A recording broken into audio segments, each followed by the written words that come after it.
Shubor nakaslem jong unongsan hima. Kihe kaseng Kongres kilahiyar siya Raja Bala, hakas ngi ublay, banpan jengkersiyan nakabanta ka kertong kaseng, kahasina Yasmin Mondal, hagani ki election siteng samoy. Hagani kasngi lapenlong ka jingalang ba, habhait bari, hakabaki balawan banya simentalang, kigentop ya unong yalam kalyang persya, u Dr. Mukul Sangma, u Presiden ka MPCC u Ba Vincent H. Pala, ki arngot ki MLA na Assam u Rakibul Hussein bat u Aftabuddin Mola, u MLA ka Congress Senate Sangma ki MLA Barim ka Debra Marak bat Eti Mondal bat kiway. Haba jengkren u Rakibul Hussein ulakam baga jengkelem jong kakenhuan BJP bat NPP kan sedang nakane ke election siteng samoy Haraja Bala.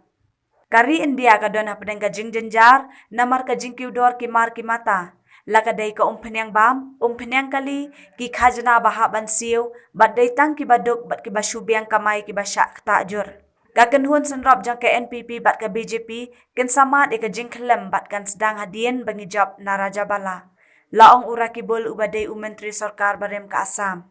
Nakaliang uba pala ulaong, baudan ka jingkermen ka baskem ba kaseng Kongres, kan job ya ki election siteng samoy na baro lightly ki constituency. Kata ka Raja Bala, maurin keneng bat mau plang. Ngalade panwan jengo ya baro lightly ki constituency, hakaba ngalay mentah ki jingalang ba, bat kumjuru daga balet rung haying brio. Ngakermen bangin job na baro lightly ki jaka, laong uba pala. Habakan no baka NPP kadai tangkum ulang satpam ka BJP uba pala ulaong kiklem la ban penkiyo ya karep karyang wala palat prapho na kasispa kinong song ka jela ki em da karep karyang pila ban mudur kamdan watang ka agricultural policy.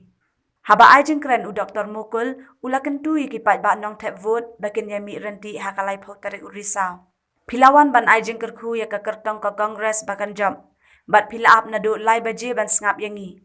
Ngawan hang ni banpan ya ka jingker khu bat jingker syan na kabanta jong ka kertong kaseng pilayarap yu Dr. Azad Zaman baun job ha ka election hau arjar khatpra bat menta ka kenti ngakermen ba phenle kumju ban penjob ya ka kurim jong u kahasina laong u Dr. Mukul.